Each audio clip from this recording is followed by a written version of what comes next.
As we saw in the last section, if there isn't a process, there isn't design. A logo that hasn't passed through a project is a drawing, not a logo. If there isn't a reason or motive behind what you are creating, it's art.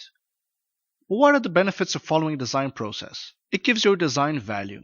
When you establish a design process that clearly defines objectives, you and your clients can assess the success of the project with a good degree of precision. Besides, this information is great to land new jobs in the future, as it demonstrates the importance and influence of your design process within the success of the company.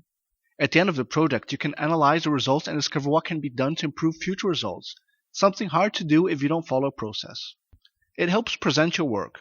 By establishing and enabling to explain your process, you gain valuable tools necessary for more organized presentation of your work.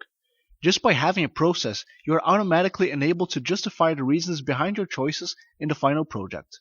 As clients usually don't have any idea what designers have to go through or the level of difficulty involved, having a process gives context to your choices and explains how these choices reach the final objective. A classic example is when a client is presented with a logo and asks for a change in color. Most of the times, this decision is based merely on personal taste. When the designer has a clear objective and a well-defined process to reach it, the color will naturally be chosen based on these, and the change requested by your client can deviate your design from its final objective. By understanding your motivation and process, you will be less likely to ask for these superfluous changes. It keeps you organized and productive. How many times have you sat in front of a blank screen without the faintest clue on how to start a design? By having a design process, as long as it doesn't limit you too much, it will give you a starting point. Your design process should help you establish a context into where the design will be inserted. And although this may be what puts some designers off, it will also be the elements to define the success of your design. It establishes credibility and creates value. You see this every day, but you haven't noticed it. And this is how great design companies justify their expensive price tags. The process and implicit results are what attract their clients. And with time and fine-tuning, soon enough it is also what will put you ahead of your other fellow designers. Design processes. There's substantial amounts of disagreement between designers on how to produce design.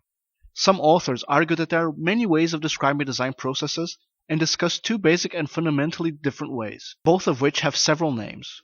The prevailing view has been called the rational model, or the reason-centric perspective. The alternative view has been called the action-centric model, or action-centric perspective. The rational model. The rational model is what many universities and courses focus on, as the methodology is more solid and comprehensible. Developed by Herbert A. Simon and expanded by Paul and Brights in their book Engineering Design Systematic Approach, this model posits that 1. Designers attempt to optimize the design candidate for known constraints and objectives. 2. The design process is plan-driven.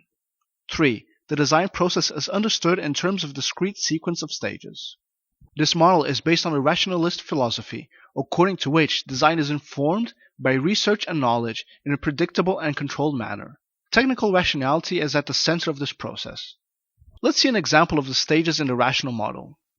Design pre-production includes a briefing, information analysis, research, problem specification, problem solution, and presenting design solutions.